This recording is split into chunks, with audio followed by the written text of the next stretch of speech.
Colton Harris-Moore, the teenager known as the Barefoot Bandit, was indicted in Seattle this week. Tomorrow night, 48 Hours Mystery has an hour-long special on his alleged international crime spree, including exclusive police interrogation video. 48 Hours correspondent Peter Van Sant has a preview. By the spring of this year, Colton Harris-Moore's audacious aerial joyrides, including 4 airplane thefts, had put him on the radar of law enforcement in 2 countries. He had been on the run for 2 years. He's getting more attention in the United States than bin Laden does. Maybe that's why Colton left the United States.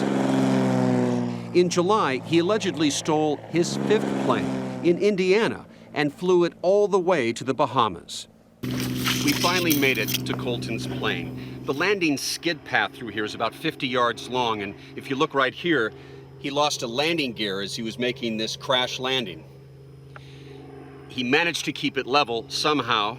As you can see, the nose is in the grass. He got out of that plane reportedly uninjured and headed into the island. The Royal Bahamian Police vow they will find the infamous Barefoot Bandit. We should be able to take him down, have him in custody in the quickest possible time. Harris-Moore flaunted authorities for 6 days on the island, breaking into at least 7 homes and businesses on one last crime spree. But by week's end, they got him in custody. In this video, exclusive to 48 Hours, the police question Colton, now outfitted in a bulletproof vest. They offer him food and water. And check out the world's most famous bare feet. They also ask where he got his gun. Where you got that from? I can't remember. A Walther PPK, the same type used by James Bond. He says he doesn't remember, and they all share a laugh. After a quick court hearing, Colton Harris-Moore is deported back to the United States.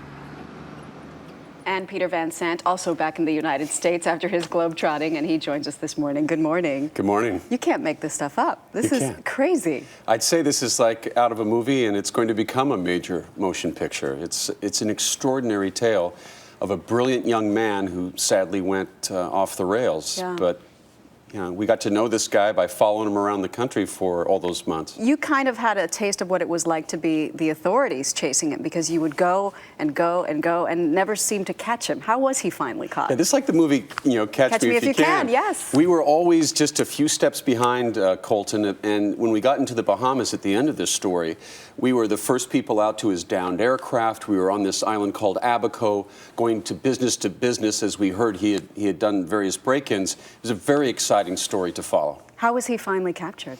He stole a boat from a place called Harbor Island, and he made a big mistake. He was heading out to open ocean, hot pursuit of the Bahamian authorities right behind him. He hits a sandbar, of all things. Oh. This kid who had taught himself how to fly hits a sandbar. They come up, shoot out his engine so he can't flee anymore. He puts a gun to his head, and then eventually they talk him down and they arrest him. Wow, and at that moment, the 23,000 members of his Facebook fan club went, aw. Yeah, you know what? It's crazy that he actually had a fan club. It got to more than 100,000 members. Did it? Yeah, Wow. and their hero was captured. All right, well, we can't wait for the story tomorrow. Peter Van Sant, thank you so much. Thank you. Be sure to watch 48 Hours Mystery on the Barefoot Bandit tomorrow night at 10, 9 Central, right here on CBS.